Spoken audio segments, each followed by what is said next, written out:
Ever wonder what it'd be like to build a logistics empire from the ground up, one rusty flatbed at a time? Roadcraft drops you into that dream, or maybe that grind, depending on how you play it. It's part truck sim, part tycoon, and part, well, frustration at times. But is it worth your time, your money, and your hard drive space? Let's break it down, guys. First up, let's talk system demands and graphic sliders. Roadcrafter isn't a GPU killer, but it's no potato-friendly sandbox either. On Ultra, you're looking at solid textures, sharp vehicle models, and dense weather effects that'll chew up around 6 to 8 gigs of VRAM depending on your resolution and draw distance. Minimum requirements are an i5 7600 or Ryzen 3 equivalent, and the recommended's a Ryzen 5 5600X or equivalent. It scales alright, but on lower settings, expect muddy textures and some pop-in. Not a deal breaker, just not the prettiest hauler on the road. Alright guys, let's touch on gameplay for a bit. Now the gameplay starts out strong. First few deliveries hit that trucker itch just right. You take contracts, upgrade your rides, expand the business, there's a decent loop here.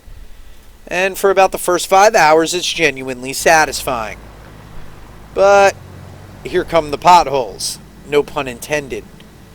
No fuel management, guys.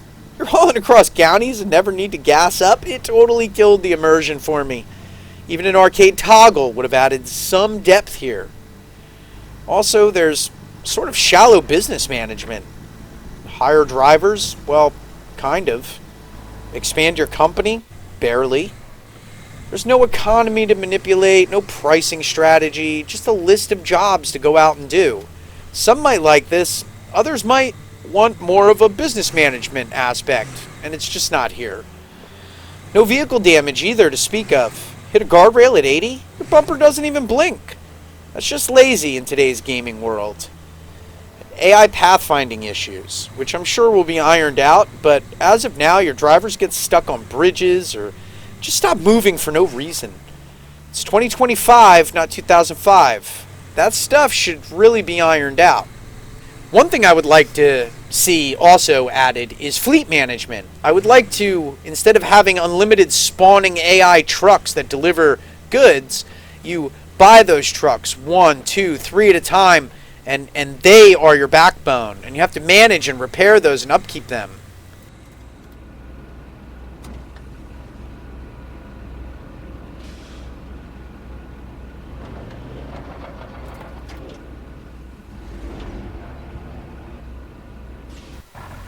What you just heard there was an example of 2 different vehicles as heard from within the cab, and it's going to bring me to my next point. Sound design is hit or miss.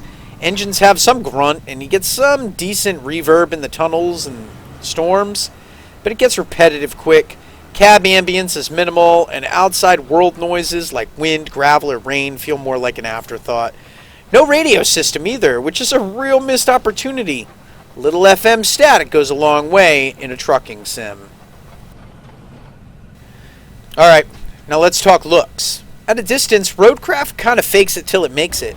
Rolling hills, soft shadows, golden hour lighting. Yeah, there's some atmosphere here. You get the feeling you're out in the sticks, hauling lumber to a busted mill where the sun creeps down behind the trees.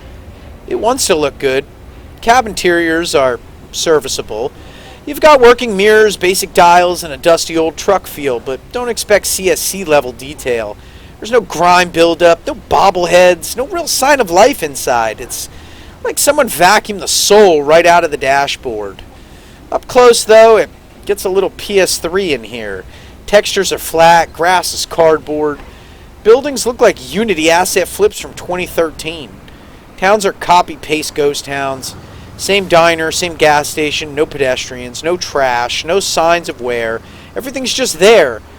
Not part of the world, just kind of floating in it. Weather effects try to spice things up. Rain hits the windshield with decent physics, and night driving has a moody edge thanks to decent bloom and lighting, but it never fully lands. The lighting lacks punch, shadows are a bit too clean, and there's no sense of grime or grit. It's all too sterile. Now, credit where it's due, some of the environmental fog and long-distance views look really nice. Like, screenshot-worthy nice.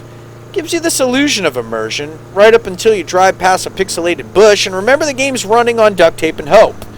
So yeah, it's not ugly, but it's far from polished. Looks best from a distance, like a town you escaped from and never looked back. If I had to give a verdict, guys, I'd say it's a decent idea with a weak execution. Wait for an update or wait for a sale. Alright, that's going to wrap it up for this ride through Roadcraft. It's got potential, sure, but right now it feels more like a solid demo than a fully loaded sim. No fuel, no damage, no depth in the management side of things. Just you, a truck, and a bunch of what could have beens. If you're into chill driving and don't mind a game that still needs some grease in the gears, keep an eye on it. Otherwise, probably best to wait for updates, or at least a modder with a caffeine addiction. If you stuck around this long, first off, you are a legend. Second, I hope I've earned your subscription. Give the video a like if it helped you out, or drop a comment if you've been playing Roadcraft and got your own thoughts. Maybe you love it, maybe you rage uninstalled it. Either way, I want to hear about it. Thanks for watching.